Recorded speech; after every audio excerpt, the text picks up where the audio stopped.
Il est normal que les chiffres soient plus élevés. L'équipe de Michel Prévost a testé plusieurs points d'eau par école. D'abord au premier jet du matin, là où la quantité de plomb est à son maximum.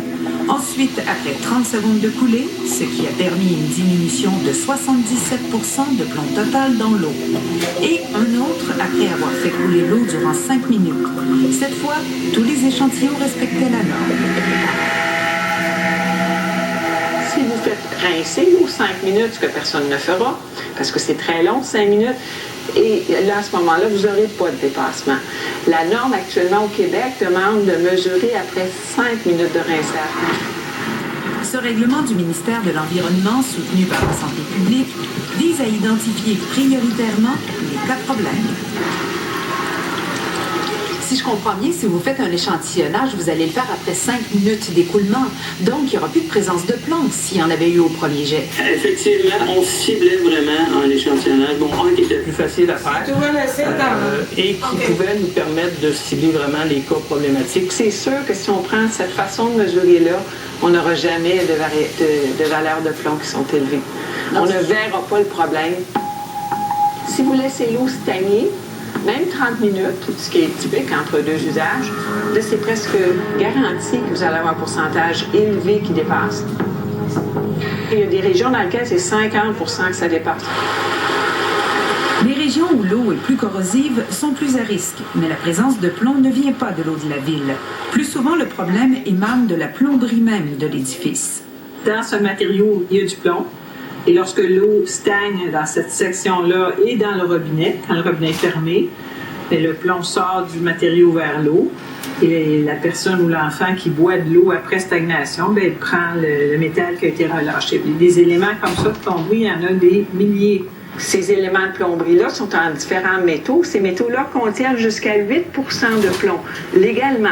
En plus d'avoir des soudures qui peuvent contenir jusqu'à 50% de plomb. Donc, quand l'eau séjourne dans le bâtiment, le plomb rentre dans l'eau, puis là, à la fontaine ou au robinet, on peut avoir du plomb dans l'eau potable. Mais la situation n'inquiète pas la santé publique. Dans les échantillons qu'on a fait, M. Gauvin, on a jusqu'à du 40 microgrammes par litre d'eau au premier jet dans les écoles. Oui, le 40, c'est du fait que c'est une eau de premier jet, ne nous inquiète pas non plus de façon excessive. On ne considère pas que ça représente... les enfants, ils boivent le premier jet, innocent. Plus élevé, mais votre deuxième ou troisième enfant, à ce moment-là, ne serait plus exposé. Ah ouais, le premier enfant qui boit, là.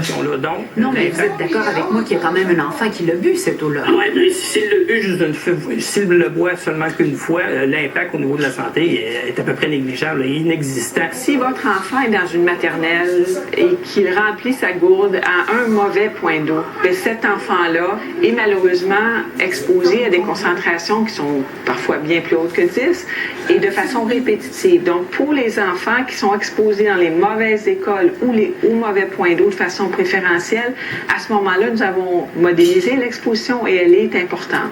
La chercheure en santé environnementale, Maryse Bouchard, s'inquiète aussi de la présence de plomb dans l'eau que boivent les enfants.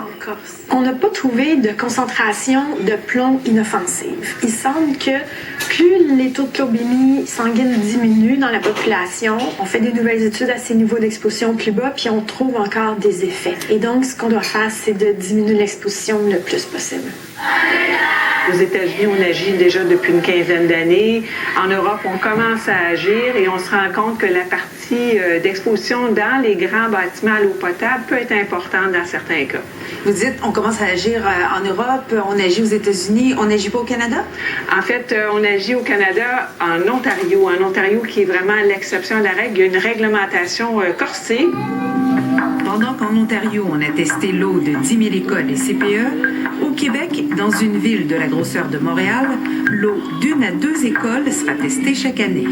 Au niveau des priorités qu'on s'est fixées au niveau de la santé publique, les écoles en tant que telles, c'est pas notre première priorité parce qu'au niveau des écoles, on ne s'attend pas à retrouver de conduite en plomb. Nous, ce qu'on recherche, c'est vraiment est-ce qu'il y a ou non des conduites en plomb qui ont été oubliées par les municipalités et qui pourraient exposer davantage de population et à ce moment-là présenter une menace. Pendant qu'au Nouveau-Brunswick, on a changé tous les robinets problématiques et qu'en Ontario, on vidange l'eau des écoles au moins une fois par semaine, au Québec, on doute de l'efficacité de cette méthode. La vidange a ses limites en termes d'efficacité. D'ailleurs, ça n'a jamais été évalué, l'efficacité même d'une telle mesure. Il y a des problèmes d'application, puis au niveau de réduction même des concentrations en plomb pour les populations des étudiants qui s'approvisionnent à partir de ces robinets-là. Il n'y a jamais eu d'évaluation précise de fait. La santé publique et le ministère de l'Environnement du Québec ont choisi de ne pas agir au niveau des points d'eau. Si on compare, par exemple, un problème comme les moisissures dans les bâtiments, où c'est très complexe, il faut refaire les bâtiments, c'est beaucoup plus simple. On parle de vérifier les 5, 10, 15 points d'eau, de les changer s'ils sont en mauvais, sur une vieille fontaine, et puis le tour est joué, c'est assez simple. En l'absence de tests pour évaluer le problème au Québec, laisser couler l'eau pendant 30 secondes permet de baisser considérablement la concentration en plomb total. Nettoyer l'aérateur régulièrement s'il y en a un et toujours éviter le premier jet. Nous n'avons volontairement pas nommé les écoles visitées. Chaque région du Québec, et commissions scolaires et écoles peuvent avoir les mêmes problèmes. Restez là pour la pause d'un appel.